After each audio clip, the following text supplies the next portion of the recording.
काम तुम्हारे लिए कितना इम्पोर्टेंट है, क्योंकि और कोई काम तो तुम करती नहीं हो। और झाड़ू पोंछा के अलावा तुमने इतनी पढ़ाई भी नहीं करी कि कहीं और जाके काम करो। तो अच्छा तुम्हारे लिए ये होगा कि जो मैं बोल रही हूँ वो सुनो, वरना यहाँ से मैं बाहर निकाल दूंगी तुम्हें।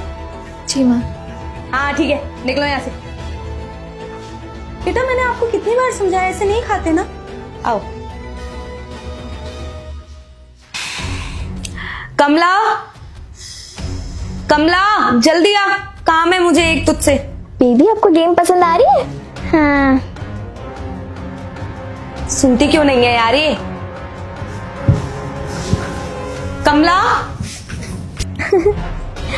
ये देखो।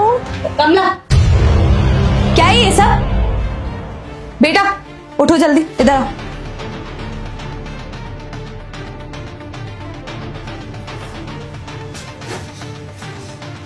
कमला मैंने तुम्हें इतनी बार समझाया है कि मेरी बेटी है, और तुमने क्या समझ रखा है इसको? अपनी बेटी समझती हो गया इसको? मुझे ना तुम गरीब लोगों का समझ ही नहीं आता। तुम्हारा काम ही यही है ना, अमीर लोगों को देखा नहीं कि उनके बच्चे भी अपने बच्चे समझ ली। मैंने तुम्हें इतनी बार समझाया कि मेरी बेटी से दूर रखो। और सुन मेरी बात, तेरे को मैंने इस घर में काम इसलिए दिया था ताकि तू झाड़ू पोंछा करे इस घर का, ना कि मेरी बेटी के साथ फालतू टाइम पास करे। समझ में आ रहा है?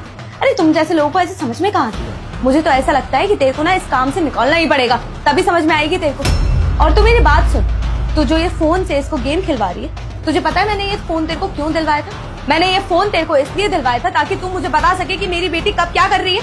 और तुझे पता है कौन से स्कूल में पढ़ती है?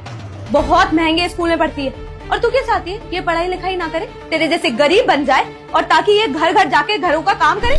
अरे मैं इस पे इतने पैसे खर्च करती हूँ ताकि ये बड़े होकर अच्छी पढ़ाई करे और अच्छी इंसान बने, पर नहीं, मुझे लगता है तू ये चाहती नहीं है। तू चाहती है मेरी बेटी भी तेरी तरह गरीब बने, पर मैं ऐसा होने नहीं दूंगी। तू मुझे पागल समझती है।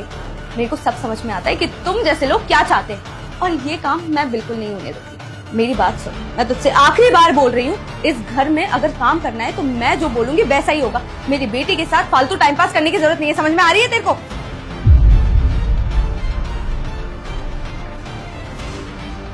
बेटा तुम्हें इतनी बार समझाया है यार। चलो आओ। कमला क्या कर रही है तू? ये तुझे पता नहीं है अभी खाना बनाने का टाइम हो रहा है? अब तू ये साफ सफाई कर रही है और इन्हीं गंदे हाथों से खाना बनाएगी? तुझे क्या लगता है तू जैसा गंदा खाना खाती है वैसे ही हम लोग खाते होंगे? नहीं, हम लोग अच्छा खाना खाते हैं। समझ में आ रही? अब ये गंदे हाथों से खाना खाऊंगी मैं? मैं अपनी तरफ से पूरी कोशिश करती हूँ कि सारा काम अच्छे से करूँ, सही से करूँ, लेकिन आपको मेरे हर काम में कमी क्यों नजर आती है? हर चीज में आप मुझे डांटती रहती हैं जैसे मैं कोई काम ठीक से नहीं करती।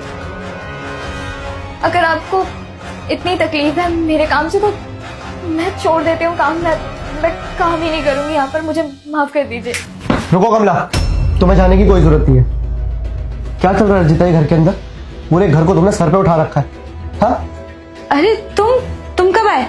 अच्छा हुआ तुम आ गए। देखो ना इसको। अरे कमला अपनी बेटी को कुछ भी खिलाती रहती है। मैंने इसे इतनी बार मना किया है कि बाहर का मत खिलाओ, बट फिर भी उसको बाहर का खिलाती है। इससे ना कोई काम तमीज से नहीं होता है। मैं बहुत परेशान हो गई हूँ। मैं अभी भी बोल रही हूँ उसको घर से निकालो। बस करो अर्जिता, अगर बच्चे ने बाहर का कुछ खा लिया या फिर कमला ने उसे कुछ खेलने के लिए दे दिया तो इसका मतलब ये थोड़ी कि अपना बच्चा बिगड़ जाएगा। हाँ? कौन सी सोच लेके चल रही हो तुम ये? और तुम्हें एक बात बताऊं, मैंने इसको बोला था कि बच्ची को कोई भी कमी महसूस ना हो तो तुम उसको लाकर सब कुछ दे देना, क्योंकि तुम तो चली जाती हो बाहर घूमने के लिए, तो बच्चों को संभालने के लिए भी तो कोई होना चाहिए ना। बेटा मैं ना 4 से 5 दिन के लिए बाहर जा रहा हूँ, मम्मी नहीं है, मैं उनको भी बोल के जाता हूँ। आप एक काम करना, आपको किसी भी चीज की जरूरत हो ना, वो सामने जो आंटी है ना जो हमारे घर में खाना बनाती है, उनसे मांग लेना। ठीक है? ठीक है पापा। जाओ एंजॉय करो, गेम वेम खेलो।